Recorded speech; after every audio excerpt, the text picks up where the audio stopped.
20 March আন্তর্জাতিক সুখ দিবস। এই দিনকে সামনে রেখে জাতিসংঘের পৃষ্ঠপোষকতায় প্রকাশ করা হয় ওয়ার্ল্ড হ্যাপিনেস রিপোর্ট। 2024-এর রিপোর্টে টানা সপ্তমবারের মতো বিশ্বের সবচেয়ে সুখী দেশ হিসেবে নাম উঠে এসেছে ফিনল্যান্ডের। ফিনল্যান্ড ইউরোপের সবচেয়ে উত্তরে অবস্থিত দেশগুলোর একটি। হেলসিঙ্কি ফিনল্যান্ডের রাজধানী ও বৃহত্তম শহর। বর্তমানে ফিনল্যান্ডের মোট জনসংখ্যা 54 লক্ষ। গড়ে প্রতি বর্গ কিলোমিটারে মাত্র 16 জন মানুষ বসবাস করে।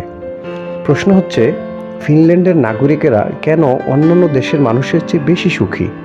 তাদের কি অনেক অর্থবিত্ত, নাকি তাদের জীবনযাপনের ধারাই অনেকখানি অন্যরকম? এসব প্রশ্নের উত্তর দিয়েছেন ফিনল্যান্ডেরই মনোবিজ্ঞানী ফ্রাঙ্ক মার্টেলা। তার মতে অনেকগুলো বিষয় এই দেশকে অন্যান্য দেশের চেয়ে আলাদা করে দেয়। যেমন, এই দেশের অন্যতম বৈশিষ্ট্য হলো এখানকার সর্বোচ্চ উপার্জনকারী ব্যক্তি এবং সর্বনিম্ন উপার্জনকারী ব্যক্তির মধ্যে খুব বেশি ফারাক নেই। দেশের নাগরিকদের সিদ্ধান্ত নেওয়ার স্বাধীনতা আছে এবং ফিনল্যান্ডে দুর্নীতির পরিমাণও অত্যন্ত কম। মানুষ একে অপরকে সাহায্য করে, চিকিৎসা ব্যবস্থাও ভালো, গণপরিবহন অনেক বেশি নির্ভরযোগ্য এবং সস্তা। ফিনল্যান্ডের মানুষ একটি বিশেষ নীতিতে নির্ভর করেই জীবনযাপন করেন। নিজের জন্য বাঁচুন, অন্য কারো প্রত্যাশা পূরণের জন্য নয়। ফিনল্যান্ডের মানুষ চিন্তায় খুব কম ভোগেন, কারণ তারা কোনো কিছুরই অভাব খুব একটা বোধ করেন না। প্রয়োজনীয় সব কিছুই তারা খুব সহজেই পেয়ে যান। আরেকটি জিনিস যা ফিনল্যান্ডের মানুষকে অন্যান্য দেশের চেয়ে আলাদা করে তোলে তা হলো অন্যদের সাহায্য করার মানসিকতা বা ইচ্ছা। ফিনল্যান্ডের বেশিরভাগ মানুষই বিশ্বাস করেন যে অন্যের মধ্যে আনন্দ সঞ্চার করতে পারলে নিজেও আনন্দিত থাকা যায়, অর্থাৎ শেয়ার্ড জয় ইজ ডাবল জয়। ফিনল্যান্ডে একটি তথ্য খুব জনপ্রিয়।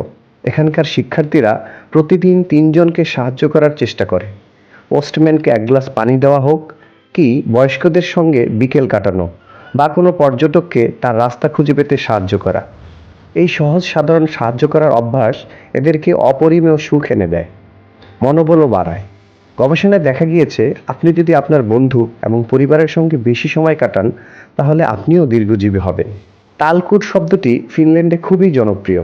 এর অর্থ একসাথে এমন কিছু করা যা কেউ একা করতে পারে না। সকল প্রতিবেশী স্বেচ্ছায় জড়ো হয়ে একে অপরের সাহায্যে দুর্দান্ত সব কঠিন কাজ নিমিষেই সেরে ফেলেন তারা। তারপর একসাথে খাবার রান্না করে একসাথে বসে খান। এটা একটা ঐতিহ্যের মতো। প্রতিবেশীদের সাথে সুসম্পর্ক বজায় রাখাটা জীবনযাপনের অভ্যাস বলে মনে করেন ফিনল্যান্ডের মানুষ। সাধারণত রিল্যাক্সেশন বা প্রশান্তির সন্ধানে মানুষ এমন কোনো জায়গায় যেতে চান যেখানে তারা একা সময় কাটাতে পারবেন, কিন্তু ফিনল্যান্ডের মানুষ একসঙ্গেই অবসর সময় কাটান। এখানে মানুষ নীরবে থাকলেও পরস্পরের পাশে থাকেন, যোগাযোগও রাখেন। নীরবে একসাথে থাকা একটি সুদৃঢ় বন্ধন এবং ভালোবাসার অনুভূতি দেয়। পরিবার, বন্ধু বা প্রতিবেশীর সাথে একসঙ্গে সমুদ্র সৈকত বা নিরিবিলি জায়গায় যাওয়া এবং সেখানে প্রকৃতির দৃশ্য দেখা তো আরও বেশি আনন্দদায়ক।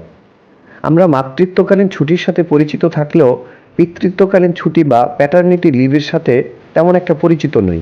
ফিনল্যান্ডে 2 মাস 20 দিন বা 54 কর্মদিবস পিতৃত্বকালীন ছুটি দেওয়া হয়। এমন সব বিষয়ই ফিনল্যান্ডকে বিশ্বের সবচেয়ে সুখী দেশের তালিকায় অন্তর্ভুক্ত করে বারবার। আমাদের ভিডিও ভালো লাগলে কিউরিয়াসের ফেসবুক ও ইউটিউব চ্যানেলের সঙ্গে যুক্ত থাকুন। আপনার পছন্দের কোনো বিষয়ে ভিডিও চাইলে আমাদেরকে কমেন্ট করে জানান।